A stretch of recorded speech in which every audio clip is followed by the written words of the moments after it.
so y'all can kind of follow along what I'm saying. But this story time is about the first time I ever went to a strip club. Now, I know what you're thinking. Wow, nigga, who ain't been to a strip club? But listen, I was like a freshman in college. I was just 19, you know. I was really out there and about in Florence. Shout out to motherfucking FMU. Yikes, who goes there? Shout out to FMU. I was a freshman. I was with my gang. You know, we solid like that. And we was just trying to find something to do to have fun. Broke college students. I ain't had nothing but ramen noodles and snacks in my room. About $60 on my card. Not gonna cap. Ain't even have a car my freshman year. Couldn't even drive on campus and all that. So I'm with my friends. We trying to find places to go in Florence, and we rolled up on this huge club. And if you from Florence, you from that 843, you know what I'm talking about. Ball. Yeah, ball. Roll up on ball. It's jumping outside. You know we hear outside. Boom, boom, boom, boom, boom, boom, boom. So we like, ooh, it's jumping out there. It's crazy. But something that my nigga senses was telling me, this is where I need to be at though. We was gonna go to another party, but this is where I need to be at. And I saw some familiar faces out there. I saw a lot of older students, you know, upperclassmen out there in the line. And, you know, I saw the Greeks out there. And I'm like, we gotta be in here. And then that's when I saw them. You know what I saw? The motherfucking strippers. Now, Florence is in South Carolina. So already you should know this story's about to be real ass backwards because we're in South Carolina. Respectfully. That's just how it is. I don't make the rules. I just happen to live here. Stressful.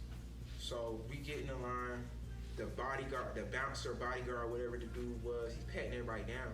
And I'm a ticklish fellow. I just, I'm very ticklish. So he was like patting me down on my sides and my leg, and I bust out laughing. He's like, oh, think something funny? Stand over here. I'm like, shit. Well, looks like I don't be going in because the bouncer just told me to stand over here. Well, that worked in my favor. Another nigga told me if you get in the line, go back inside the club. Go back inside the. So what do? He enters inside the club and he not paid. Cover charge is like $20. Who cares? Didn't pay that one. But I'm inside the club. It's bouncing. It's huge. It's giving very much like Belly. Y'all remember that scene from Belly? Like when they was walking up the stairs, everybody's eyes was like glowing blue. Like you feeling what I'm feeling? We in there. Of course, me, bright ass, I decided to go sit in the chair that's closest to this big stage thing because nobody's up here and why not sit right here? Uh-oh. When the lights went down, they flashed back up, the dancers was coming out. And I promise you I'm not trying to be funny, but I would really love to interview a stripper on him because I would want to know what this would be about.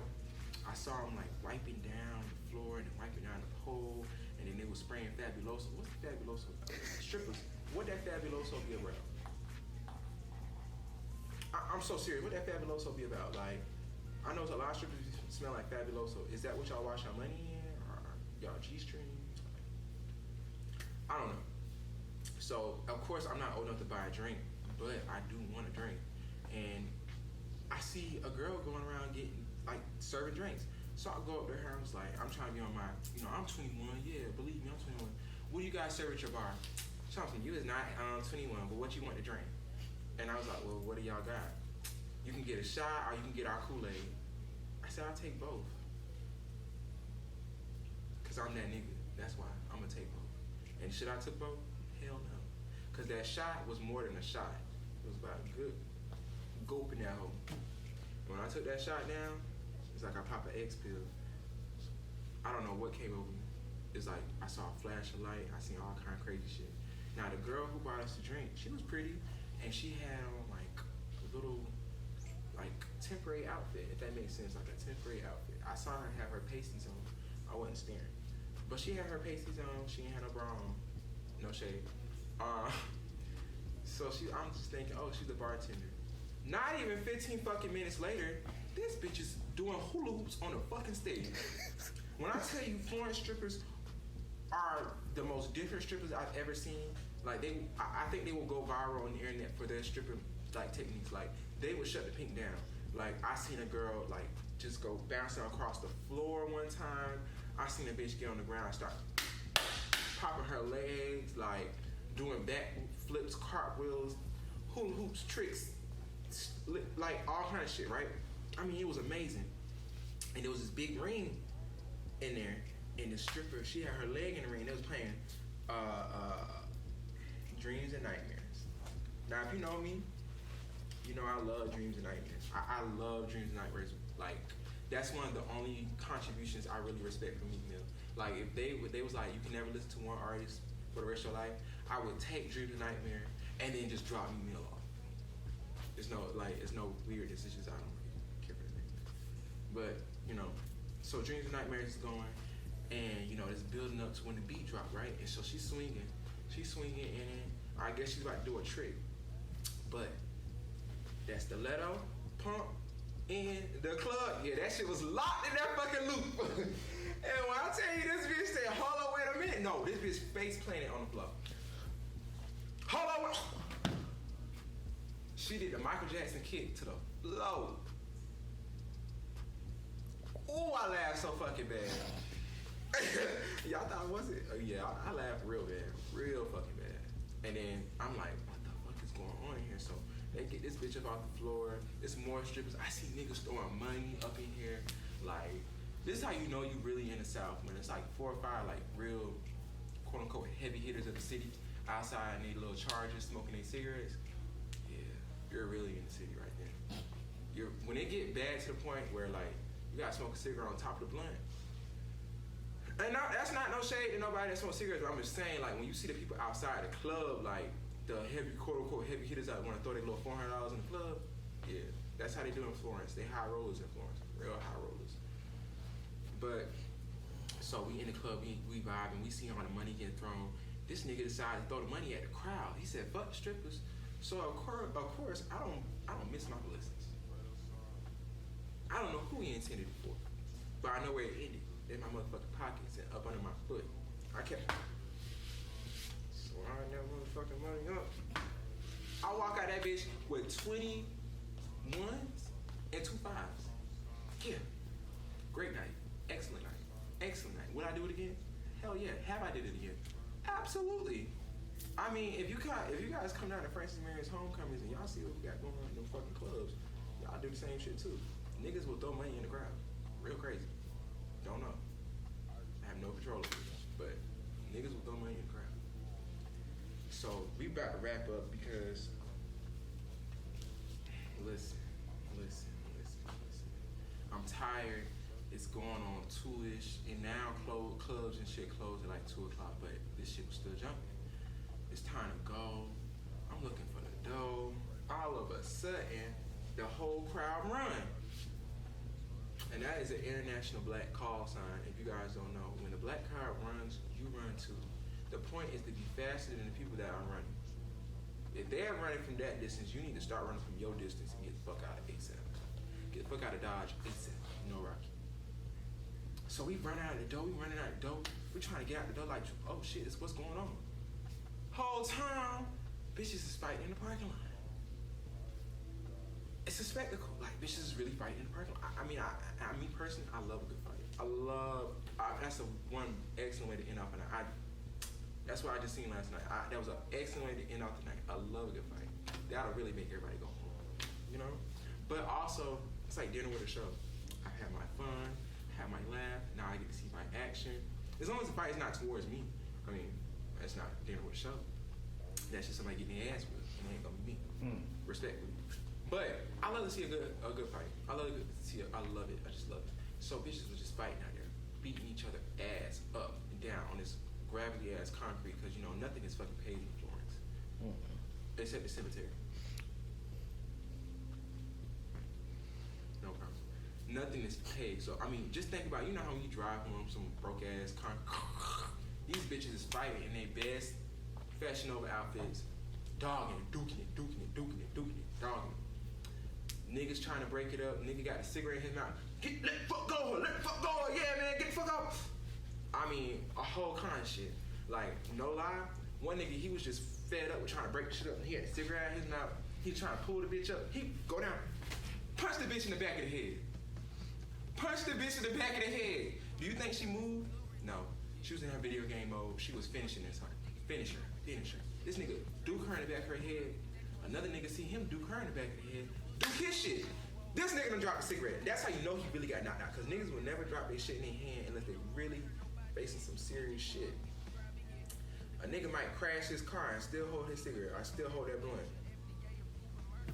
Nigga dropped a cigarette, knocked clean out. I mean, it was crazy. That was literally like what told me I had to keep coming back here. I know that sounds terrible and toxic, but it's like, this was the spot. And I hate that they closed it down now because Vault really used to be jumping. It was like a club within a club. You would be in the front part, and then if we had an artist or something, everybody get pushed to the back and like fucking a fight arena or some shit in there. Like everybody kind of standing up and in the stage, like kind of lower. Real fucking ghetto, real hole in the wall neck bone eating shit. Like niggas eat neck bones regularly at that place. If you go around getting plates of neck bones and mashed potatoes and macaroni and cheese during the work week, yeah, that's your spot. Hole in the wall type place. But shout out to Vault. Maybe hopefully one day it opens back up. But that was my first time at the strip club. Motherfucking Fridays. Y'all don't know what I'm listening to in my headphones? In my speakers? Gemini writes, I don't care what anybody has to say about Steve Lacy come today. He put everything into that album and I felt it. When I tell you, I have Sunshine on repeat like 4 to 5 times. And Fushi, I get weak in the knees by that song. I mean, literally. Mercury, I almost crashed my motherfucker. Steve Lacy did what he had to do on that song. I mean, on that album. Like, I was hearing little bits of Prince. I was hearing some Frank-ish. I was hearing one of the songs on there, I think it was Amber. I definitely heard some Tyler in there. I don't know if Tyler was actually on there, but I definitely heard him in the background. I feel like I heard him. The album, the visuals to the album was really hard and very well thought. It was like, we're finally getting to see something that's old to him but new to us, and I kind of like that perspective sometimes. Through and through, I can listen to the album from top to bottom. I would give it a 10 out of 10. If you're going through it, I wouldn't suggest listening to the album because you're going to feel away. If you just broke up with somebody, I would suggest you listen to Static, because when he said something made me change my mind, yeah, that'll do it for me every time. That'll do it for me every time. Steve Lacy, Chef's Kisses. Next album, Brent. Now, in the past, I'm not gonna cap with y'all. I wasn't the biggest fan of Brent, only because like all his songs sound like I get it. I see why y'all like it, but like after like 2 or 3 minutes, I'm ready to hear another song with some more, you know. But this album was hard. Loose Change, I was so ready to hear the whole song. That on a speaker at night, especially with that 420. Chills, like literally, he All Mine, toxic as hell.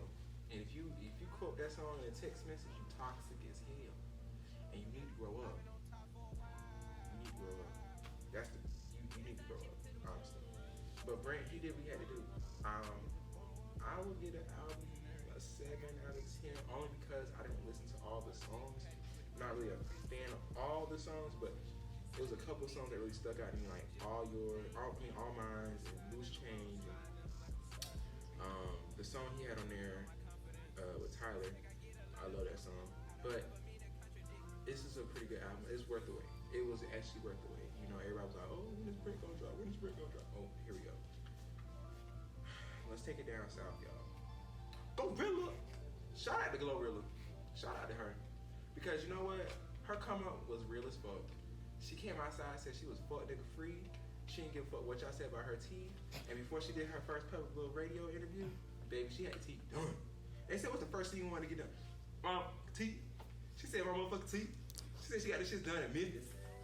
That's what I was talking about. Put your city on the map. That's what you gotta do. Put your own city on the map. She didn't have to go to Columbia to get them big ass buckaroos that y'all fucking like. Nah, she went in her city and got a black orthodontist, dentist, whatever you call them, surgeon to put them teeth in. And I fuck with that so hard. Like, I love that. Support your own city. She got signed to a label, the biggest label in her own city. A lot of bitches in Atlanta can't say that. No shade.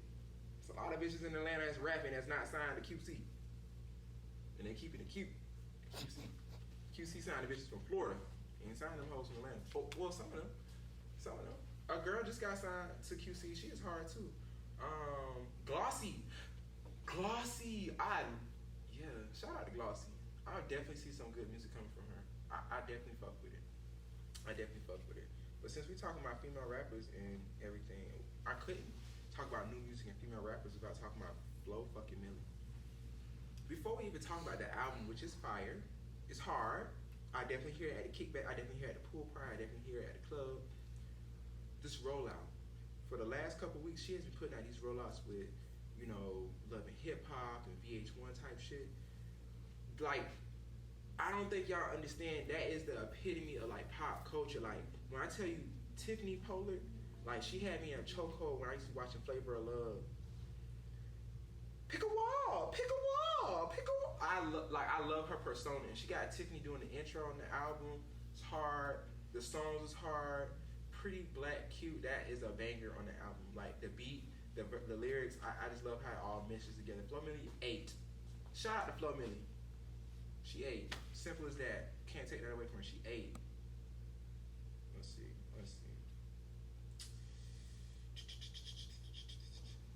Nicki Minaj. Now, August 12th, we're going to get that single. And I hope and I pray it is the lead single. It has a Rick James sample. And, you know, funny story. I am a huge Rick James fan. I have been for a long time. But what really got me into being a Rick James fan was one of these Dave Chappelle comedy sketches where him and Charlie Murphy, he was doing a comedy sketch on how Charlie Murphy and Rick James got to fight. And I don't know, I was just so enthralled with that shit. Like, Rick James' persona was just so cool. And then they actually had Rick James confirming this shit. Like, they was like, Rick James slapped me. And I flew across the rooms. Yeah, I slapped that nigga. Slapped him right in the face. Like, I was just obsessed with that. And because I was obsessed with that, I was on a trip with some church people, and I was at a restaurant, and I saw, we was at CC's Pizza. Yeah, shout out to CC's. Don't act like you and your mama ain't used to go to CC's, and she used to tell them your ass is 10, and you know damn well you was a big 13. Your mama said you're 10, and you looking, I am. Yeah, CC's for the win. So we was at CC's, and I had a bunch of quarters in my pocket for some reason. I don't know why. But the quarters was in maybe Rick James put them in my pocket. I don't know. I go up to a little machine to get these toy rings, and I see there's 4 for $25. I got $1. So every one of my fingers is getting a ring. Let's get it. So I get all the rings out. I open the plastic. I open the little jar things and throw them in the trash because I'm keeping these rings in my finger. I don't know. Maybe I thought this was an infinity stone. I'm keeping these holes in my fingers like bad bitch status. Like, let's get it. So I got the rings on my hand, and then it dawns on me. Rick motherfucking James. What did Rick James tell that lady? Forget who you thought I was. I'm Rick James, bitch. Yeah, that was me. Here I go. I'm Rick James, and I'm Rick James, and I'm Rick James. I mean, I was being the moment. And I don't regret being the moment. I just regret where the moment was at. Had I did this at school or something, okay. Had I did it like, you know, around my friends, yeah. But I was around the church folk. And you know them church folk, they love to snitch. They love to run their mouth about nothing. And of course, when them church folks, they ran their mouth to my mom. And I didn't even know they did. I get home, here go mama. I'm Rick James, bitch. I'm Rick James. You Rick James, huh? Well, she showed me who Rick James really was. And I say that to say, when this single come out, best believe I'm getting those rings again. I will show y'all who Rick James really is. And Nicki got this new alter ego, Nicki James. She's gonna crush you bitches. I hate to say it like that. You ladies don't have a chance right now. I'm not even gonna cap. A lot of y'all don't have a chance. I'm not saying like all of y'all, but some of y'all really don't got no chance. Y'all ain't even gonna be charting when she drop the album. Quiet as it's kept, y'all not gonna be charting. But in other news, since we haven't seen that single yet, in other news, the last new music I'm gonna talk about, and I'm gonna bring this back up again, is the CMG. So when Glorilla and her homegirls got signed, Yo Gotti, doing the money making moves he doing, he put out the label album.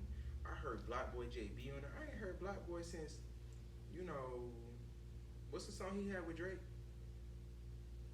905, 6 alive, 6 outside, Shelby Drive. Yeah, that was some Memphis shit. I need to hear like a Moneybag and King. Oh no, can we say Moneybag and K Michelle? Ain't it from Memphis? Mm-hmm. They got beef though, ain't it? Didn't they see each other in the Air Force? Some shit. Oh no. She said something. K Michelle said something about Ari. Okay, never mind. Scratch that. We don't need to see that song. But that album was hard. I was hearing a lot of. It was giving very much big Memphis shit. Like I definitely want to hear it on the P Valley episode. Y'all watching P Valley? I ain't gonna cap y'all. Ernestine on her last leg. That COVID is whooping her ass bad, and you know she like the down stuff. Her ass plays somebody's mama on every movie. She love to down the movie now. She love to be the mama that down the movie. Tyler Perry, she gonna down that movie. Let her be over a house and a black family. By the end of that motherfucker, she gonna die. Oh Lord, whew, I can't take it. Yeah, she gonna. Ernestine about to go. I'm not gonna cap with y'all. Ernestine about to go. I really feel like Wody about to get caught up for poisoning. Lacing, what's his name? What's the nigga name? I can't. He talked like this, He said, Mississippi, and I might want to see you dance. I can get another bitch to do that. I see how you all up on murder. He don't want that. I'm gonna start renaming motherfuckers on the show. Wody is about to become Little Murder because he done fucking literally murdered somebody. Spoiler. They ain't seen that episode. If you haven't, that's a spoiler. I'm sorry. Catch up. Murder name about to be a Lil Wody because he is a Lil Wody. Child, you seen the way he was handling business with T. If you ain't seen the episode, I'm gonna leave it at that. T had an attitude, and I guess Lil Murder had the attitude of Justa. It got a little spicy, but I guess that wasn't enough because Big T exited the show, and he exited the show in the craziest way possible. And without spoiling, I just want to say, why y'all gotta do it in a car? Like you can't do it like somewhere it's easy to clean up or something. Like respectfully, like this nigga brought him a brand new car, got him iced out and everything. Like just gave him the whole bad bitch vibes. Like he gave this nigga a car, a chain, told this nigga he a part of the label type shit. And you gonna dirty up that car like that? And no, you can't clean it up from the after. Yeah, I'm not gonna spoil it for y'all, but y'all gotta see that episode. Check out P Valley on Stars. It comes on Sunday.